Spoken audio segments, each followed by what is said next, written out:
Rodrigo Caetano, bem-vindo à Seleção, tudo bem? Tudo bem, Zé? Que prazer estar aqui contigo e com os amigos aí, o Júnior, o Serginho, o Lino. Prazer enorme mesmo. Da última vez que você veio, você estava sendo demitido do Flamengo e veio ao programa, foi muito legal, das explicações, e agora um outro ambiente da sua vida. Você está num clube que está disputando a liderança do Campeonato Brasileiro e faz uma contratação de muito impacto, de Paulo Guerreiro. O que você nos conta dessa contratação? Porque eu imagino que haja muitas dúvidas. O que levou o Inter a apostar, a investir em Paulo Guerreiro?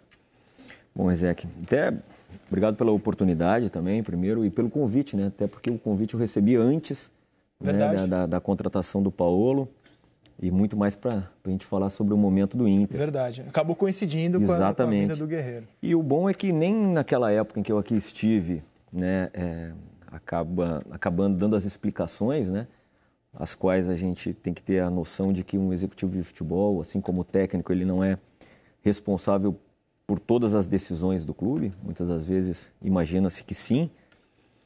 Da mesma forma, essa campanha do Internacional também ela é retrato de um trabalho que foi iniciado, eu acredito, desde o ano passado na Série B.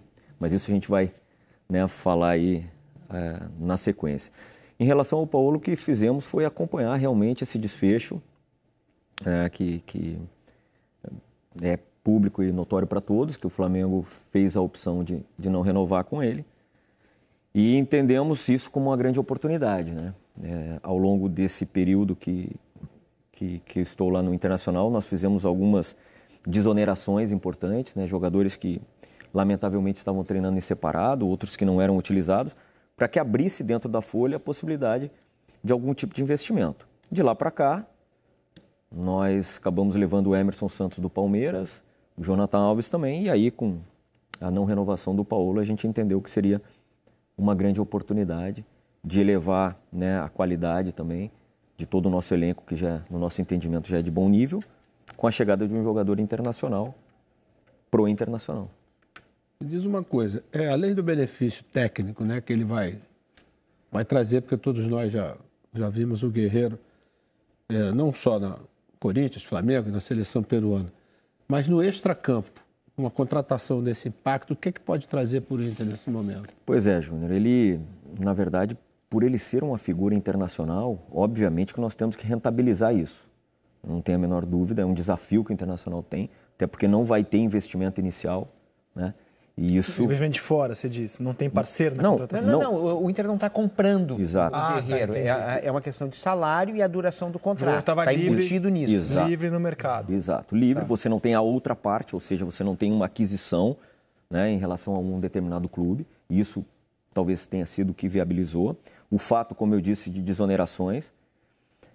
Mas, obviamente, viu, maestro, que nós vamos rentabilizar o clube como um todo, na área de marketing, principalmente... assim, para vocês entenderem, não é fácil, né, para um clube com as conquistas do Internacional, com a história recente do Inter, ter caído de divisão ano passado. Aquilo que era uma das maiores fontes de receita do Internacional, que era o seu quadro de sócios, obviamente que também, apesar de ter garantido aí digamos, uma normalidade, ele podia ter sido alavancado. Mas como o Internacional também vem dentro do campo reagindo, a expectativa nossa é que resultado de campo, sendo competitivo e também com mais um, né? Porque lá nós temos desde D'Alessandro e outros tantos, já eternizados na história do Internacional, a vinda de mais um jogador desse quilate, ele tem tudo para alavancar também novas receitas. Uma dúvida, depois já passo aqui para o Serginho e para o Lino. Você falou em desonerações e em rentabilizar essa contratação do Guerreiro. Ele chega já cabendo no que o Inter tem hoje de orçamento ou o Inter vai ter que buscar um orçamento a mais para o Guerreiro caber no time? Não, já vem cabendo sim. Esse espaço, essa possibilidade, ela já existiu, como eu disse. Além das desonerações, o Internacional fez algumas...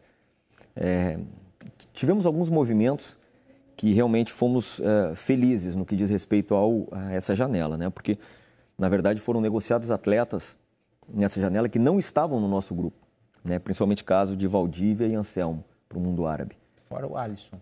Fora essas tantas por solidariedade, né? Alisson, Fred e assim por diante. Então o Inter vem ganhando já há algum tempo, né, com a formação de atletas. Então isso viabilizou alguns, ou pelo menos minimizou alguns dos problemas. Qualquer problema que o Internacional venha a ter daqui para frente, ela não é causada por conta da chegada do Paulo. Isso eu posso afirmar para vocês. Tem um número final do Paulo Guerreiro de investimento, 3 anos de contrato? São 3 anos de contrato. Vai dar quanto essa conta no final? 10 milhões de reais? Lino, eu assim, preservando sempre, até porque a minha função é essa, a questão contratual, ela também tem suas cláusulas de confidencialidade, sei que o torcedor sempre quer saber, mas o que eu posso te dizer é que o Internacional teve a responsabilidade suficiente para dar esse passo. Pois é sobre isso que eu queria te perguntar.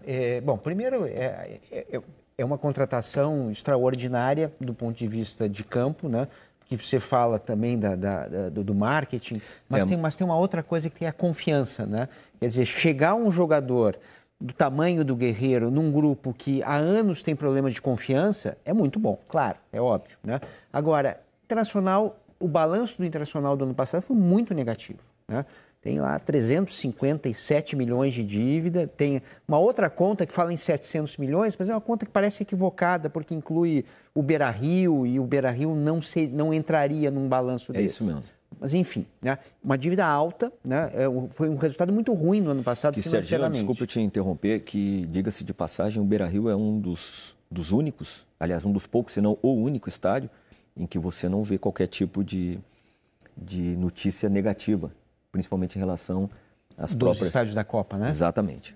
Porque ele foi totalmente bem negociado, foi totalmente feito com muita responsabilidade, né? Quer dizer, mesmo dizendo, quer dizer, que ele cabe dentro da folha, né? O que o Inter está trazendo de prejuízo é preocupante. Não é temerário você se comprometer nos próximos 2 anos, 3, né? 3 anos. 3 anos a partir de agora, né?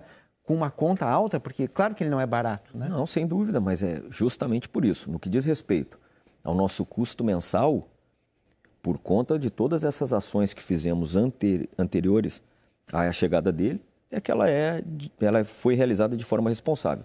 O que nós talvez tenhamos de compromisso futuro, eles são para mais de 2 anos na frente, e aí é que nós temos que ter a capacidade, quando eu falo, não é só o Internacional, não. Qualquer clube no futebol brasileiro, na minha visão, trabalhar realmente melhor, rentabilizar principalmente melhor os seus ídolos, a imagem dos seus ídolos, assim como a gente vê na Europa a cada dia, né? Muitas vezes, antes do atleta desembarcar em determinado clube na Europa, ele já foi pago, né? Quem sabe um dia a gente chegue nesse estágio. E como o Inter vai monitorar a questão jurídica envolvendo o doping do Guerreiro, que pode ter uma reviravolta a qualquer momento? Então, como até o presidente ontem já manifestou, obviamente que nós estamos, tanto o atleta como clube, estamos garantidos contratualmente, né? Eu estou falando em relação a essas duas partes, para caso isso venha a ocorrer. É algo que preocupa? Sim. É um risco que o Internacional optou por correr? Também é. Mas no que diz respeito à questão jurídica, Zé, que nós, obviamente, que no momento que ele passa a ser atleta do Internacional, nós temos o dever, né, de acompanhá-lo e principalmente dar qualquer suporte jurídico. Segundo informações, relatos aí, a probabilidade é que isso seja julgado novamente mais para o final do ano. Mas desde o primeiro dia dele no Internacional até o último, ele vai ter todo... Mas tem uma cláusula de resguardo do Internacional, né? Tem cláusula, porque é um fato no qual nós já sabíamos, portanto... Agora, Rodrigo, olhando o elenco do Inter hoje, que é o 4º colocado, e ele tem chance de terminar o turno na liderança ainda, quando eu olho o elenco do Inter com o olhar de hoje, eu acho que nós da imprensa, nos equivocamos no começo da temporada ao colocar o Inter como café com leite nesse Campeonato Brasileiro.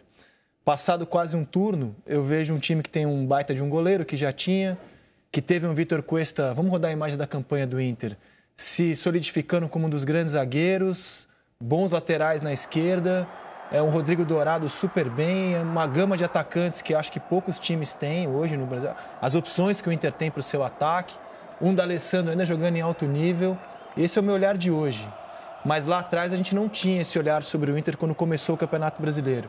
Quais são as razões que você apontaria para essa boa campanha? Você não formou esse elenco, já chegou com o campeonato em andamento, e olhando o Inter hoje, como é que a gente explica a nossa, digo geral, falha de avaliação da imprensa e a campanha do Inter hoje? Porque o Inter não era cotado para fazer a campanha que faz hoje. Mas, Zé, que assim, a avaliação talvez, não defendendo vocês, mas ela era ou se dava em cima dos resultados apresentados até então. Isso é fato. O Internacional teve um primeiro semestre que certamente não era o projetado. Mas aí é que eu acho que foi o ponto-chave da questão. A manutenção do trabalho, a manutenção principalmente do Odair, que conhece a casa. Eu vejo, assim, alguns pontos, a diretoria, né, tanto o presidente como o Roberto Melo, o vice, na convicção de manutenção do elenco, de manutenção da comissão técnica, ela foi, na minha visão, o ponto-chave dessa virada. Porque não é fácil você encarar todas as críticas numa eliminação de Copa do Brasil de forma ainda prematura, né, de não fazer a final do Campeonato Estadual, quer dizer, num ano seguinte ao retorno da Série B, que não foi campeão.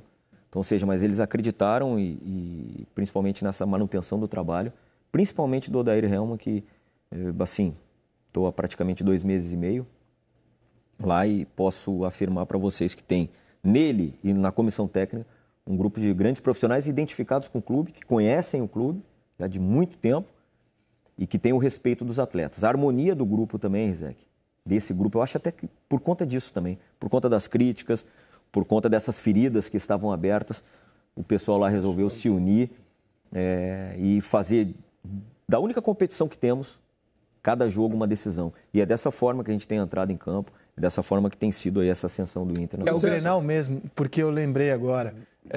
Foi um jogo em que o Renato, depois do empate, disse que o Inter jogou como time pequeno, desviou o foco, que foi o Grêmio não ter feito o gol, e o Odair Helman se defendeu, mas a partir dali ele criou gordura para seguir no comando do Internacional. Diga lá, não, em relação, por exemplo, ao prosseguimento do Campeonato Brasileiro, o fato do Inter estar jogando pode ajudar na parte física, na parte do planejamento e programação, principalmente até o final do ano, né? Em relação às outras equipes que estão disputando mais de uma competição. Não tem a menor dúvida. E o fato de, né, vamos lá, nós termos um elenco que, no nosso entendimento, está equilibrado, né, com as peças que chegaram aí, né? Só de centroavante agora são 3. O William Potter... Não, tem o centroavante mesmo, Damião, Jonathan Alves e Guerreiro. Né? E Paulo, Aí tem, na verdade, o Potker, Gelado também. O Potker vem jogando mais como um dos jogadores liberados. Mas, de atacantes, atacantes. Brenner, e ainda o Brenner, que é um jovem que a gente acredita muito. Jonathan Alves, o Damião, que está machucado, o Luca. Diga-se de passagem, o Damião também é altamente identificado com o clube, que é um dos maiores artilheiros da história, né, do clube. Então... O Nico Lopes, que acho que começa a jogar aquilo que a gente esperava dele. Verdade. Né? O Rossi, que veio no meio do Campeonato Brasileiro. O Wellington Silva e o Potker. Tá ruim de atacante não por lá, hein? Muito bem. Eu acho que temos realmente do meio para frente, né? Eu acho que o elenco todo é equilibrado. Mas o número de opções, né? Pelo menos em quantidade e qualidade, do meio para frente, poucas equipes, né, no futebol brasileiro tem. E aí a questão do Odair encontrar, eu acho que encontrou aí uma forma da equipe atuar, uma forma segura, o espírito altamente competitivo. E a gente tem a tranquilidade de qualquer um desses aí que você citou. E cada um deles, se for observar, tirando o Wellington Silva, que teve um problema de lesão, todos os demais tiveram muitas oportunidades, ou seja, atuaram bastante pelo time. Mostra que aí, como o Júnior falou, que pode ser uma... Não é o que queríamos, viu, Júnior? A gente quer que o ano que vem nós tenhamos esse problema que os outros clubes estão enfrentando, ou seja, pensar em 2, 3 competições. É para isso que a gente está trabalhando. Mas nesse momento, desse fato considerado negativo, a gente tem algum tipo de vantagem de poder treinar, de poder recuperar mais, né? Porque realmente a questão da recuperação hoje ela faz toda a diferença. E o legal é que você fica administrando expectativas, né? O Inter ainda há pouco administrava uma expectativa que não era positiva. Até internamente, a avaliação era de que o ano precisaria ser tranquilo para estruturar o trabalho, para poder voar nos próximos anos, para poder ter uma base adequada. Os resultados começam a vir. Agora você tem que administrar o contrário, né? Uma expectativa espetacularmente alta. Para que não haja frustração, né? E justa até, porque dentro de campo o time está correspondendo. Se alguém falar que o Inter pode ser campeão esse ano, não está longe da realidade, não. O Inter pode brigar por título realmente. Chance matemática de terminar o turno na liderança. Não, e até você vê o futebol dentro de campo, é um time competitivo, capaz. É um time no nível de todos os outros que pleiteiam um título. Mas e qual com é a foco em expectativa Campeonato do Brasileiro. Clube, quando vocês fazem assim a meta Só tem Campeonato Brasileiro. A meta para vocês no Brasileirão qual é? Não, olha só. Era tão alta assim ainda há pouco? Não era, né? Não, Agora tem que falar em título, não tem? Mas eu posso repetir o que eu disse no dia que eu fui apresentado lá no Internacional. Uma coisa é, você tem que saber o tamanho do clube que você está. Serve para mim, serve para o técnico, serve para o atleta. Muitas vezes você tem que segurar um pouquinho, né? Um pouco da empolgação e muitas das vezes até dessa expectativa. Mas para qualquer profissional que trabalha no internacional, você não pode mirar algo que não seja em cima. Digo por quê? Nós temos que estar nas melhores competições, né? Nós temos que entender o nosso momento, mas nós entramos numa competição aí que, por que não uma vaga direta de Libertadores? Por que não? Por que não daqui a pouco, faltam 21 jogos. Há pouco faltavam 30, quer dizer, você se aproxima do final e você está no topo da tabela, você tem que ter aspiração grande. O próprio atleta, quando a gente fala, e o Júnior sabe o que é pegar um atleta com e sem confiança, ele faz toda a diferença. Com confiança ele faz coisas talvez que... Lembra da palavrinha, né? Confiança, que a gente falou lá no início do programa? Primeiro bloco. Não, mas essa é uma palavra, gente, que ela é fundamental, determinante e preponderante. E nós temos hoje aspirações, sim. Nós temos o direito de sonhar com algo grande.